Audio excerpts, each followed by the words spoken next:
फिर तीसरे दिन कानाए गलील में एक शादी हुई और यस्सू की माँ वहां थी और यस्सू और उसके शागिर्दों की भी उस शादी में दावत थी।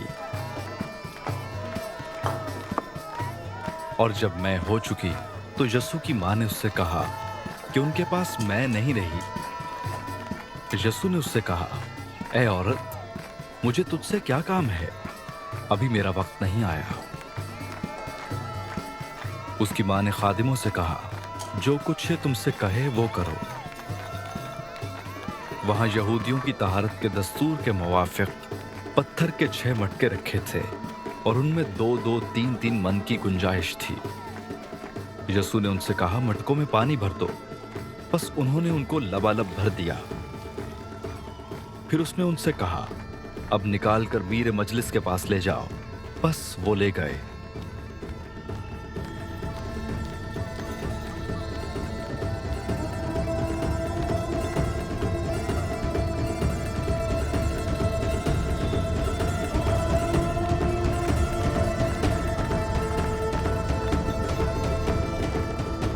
जब मीर मजलिस ने वो पानी चखा जो मैं बन गया था और जानता न था कि ये कहां से आई है, मगर खादिम जिन्होंने पानी भरा था जानते थे, तो मीर मजलिस ने दुल्हा को बुलाकर उससे कहा, हर शख्स पहले अच्छी मैं पेश करता है और नाकिस उस वक्त जब पीकर छक गए, मगर तूने अच्छी मैं अब तक रख छोड़ी है।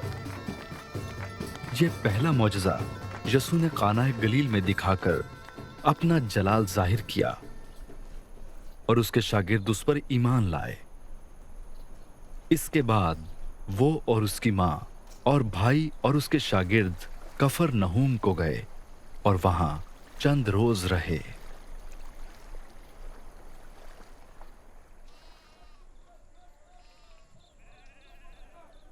यहूदियों की ईद फसाह नजदीक थी और यस्सू यरूशलेम को गया।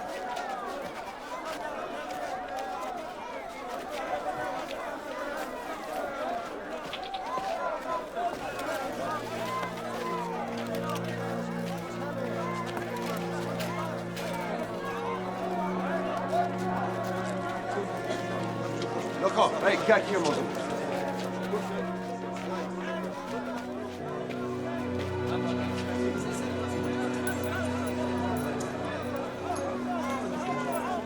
उसने हैकल में बैल और भेड़ और कबूतर बेचने वालों को और सराफों को बैठे पाया।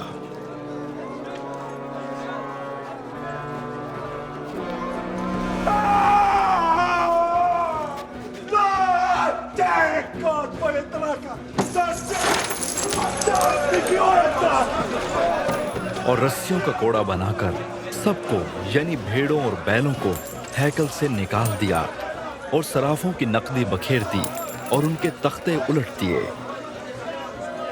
और कबूतर फरोशों से कहा, इनको यहां से ले जाओ, मेरे बाप के घर को तजारत का घर न बनाओ। उसके शागिर्दों को याद आया कि लिखा है, तेरे घर की गैरत मुझे खा जाएगी। बस यहूदियों ने जवाब में उससे कहा, तू जो इन कामों को करता है हमें कौन सा निशान दिखाता है?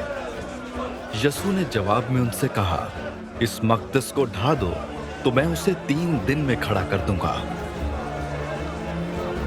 यहूदियों ने कहा, 46 बरस में ये मक़दस बना है और क्या तू उसे 3 दिन में खड़ा कर देगा? मगर उसने अपने बदन के मक़दस की बाबत कहा था।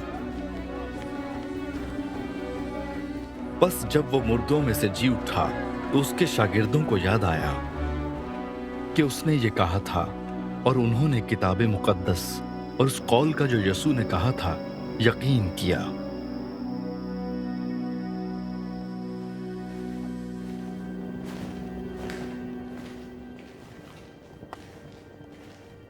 जब वो यरूशलेम में फसह के वक्त ईद में था तो बहुत से लोग उन मौजज़ों को देखकर जो वो दिखाता था उसके नाम पर ईमान लाए। लेकिन यस्सू अपनी निस्बत उन पर एतबार न करता था, इसलिए कि वो सबको जानता था और इसकी हाजत न रखता था कि कोई इंसान के हक में गवाही दे, क्योंकि वो आप जानता था कि इंसान के दिल में क्या क्या है।